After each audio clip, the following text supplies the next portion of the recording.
UNBTV billion dollar ইকোনমির Bangladesh তৈরি করবেন আর আমাদের ছেলেমেয়েরা হবে বিলিয়ন ডলার উদ্যোক্তা। আমাদের সবচেয়ে মেধাবী ছেলেমেয়েরা শুধুমাত্র গুগল, মাইক্রোসফট, টেসলায় চাকরি করবে সেটি নয়, আমাদের এই বাংলাদেশে পৃথিবীর সবচেয়ে বড় প্রযুক্তি প্রতিষ্ঠানগুলো আমরা তৈরি করব, সেই স্বপ্ন আমাদেরকে দেখতে হবে। আমাদের বাংলাদেশে তৈরি হওয়া মেড ইন বাংলাদেশ গোটা পৃথিবী জয় করবে, সেই স্বপ্নটি আমাদের দেখতে হবে।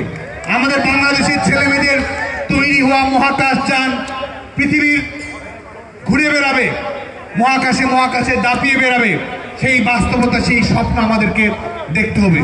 মফস্বলে বড় হওয়া কোনো তরুণী কিংবা কিশোরী ভবিষ্যতের নভোচারী হয়ে আমাদের দেশকে গর্বিত করবে, লাল সবুজের পতাকাকে গর্বিত করবে, সেই স্বপ্ন আমাদের ছেলেমেয়েদেরকে দেখতে হবে। এবং আজকের এই আধুনিক যুগে আমাদের যে ধরনের লেখাপড়া করা প্রয়োজন, যে ধরনের পঠন পাঠন প্রয়োজন, একাডেমিক সিলেবাস প্রয়োজন, সেটির আলোকে আমাদের ছেলেমেয়েরা যাতে নিজেদেরকে প্রশিক্ষিত করার চেষ্টা করে, সেই আহ্বানটি আমাদের থাকতে হবে। ইন্ডাস্ট্রি এবং একাডেমির মধ্যে কোলাবোরেশন যদি আমরা আগামী দিনে আরো বেশি সুনিশ্চিত করতে পারি, তাহলে আমাদের অর্থনীতি আগামী দিনে অনেক বেশি টেকসই থাকবে। শুধুমাত্র আমরা লেখাপড়া করব, দক্ষতা অর্জন করে কোম্পানিতে চাকরি করব, সেটি যেমন আমরা করতে পারি না, আর আমাদের কোম্পানিগুলো শুধুমাত্র শিক্ষা প্রতিষ্ঠানগুলোতে ভালো ভালো গ্রাজুয়েট নিবে, তারা আমাদের রিসার্চে কোনো ধরনের বিনিয়োগ করবে না, কোনো ধরনের ইনভেস্টমেন্ট করবে না। এটি আধুনিক গণতান্ত্রিক কল্যাণধর্মী রাষ্ট্রের কোনো লক্ষণ হতে পারে না। সে কারণে আমাদের ইন্ডাস্ট্রি একাডেমি কোলাবোরেশন যেটি প্রয়োজন, বিশেষ করে প্রযুক্তি বিশ্ববিদ্যালয়গুলোর মধ্যে, সেই বিষয়গুলো আগামী দিনে যেন আমাদের ছাত্র রাজনীতির বিষয়বস্তুতে পরিণত হয়।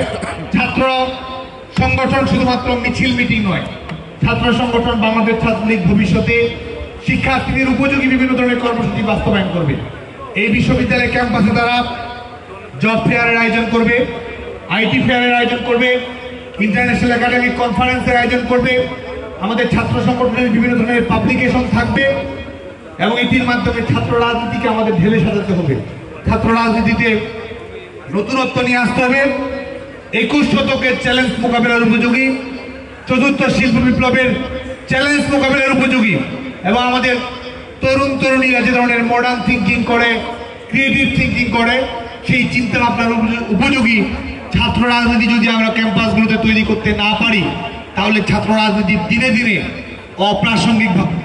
অপ্রাসঙ্গিক ছাত্র রাজনীতিতে পরিণত হবে। আমার একটি বিষয়, আমাদের যে ক্ষমতা রাজনীতি, দাপট দেখানো রাজনীতি, বাহাদুরি দেখানো রাজনীতি, এই ধরনের রাজনীতিকে ক্যাম্পাসগুলো থেকে আমাদেরকে লাল কার্ড দেখাতে হবে।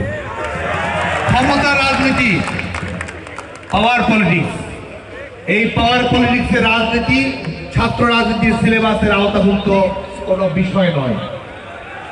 আমাদের রাজনীতি হবে বিনয়ের উপর নির্ভরশীল, আমাদের ছাত্র রাজনীতি হবে মেধার উপরে নির্ভরশীল, আমাদের ছাত্র রাজনীতি হবে উৎকর্ষতার উপর নির্ভরশীল।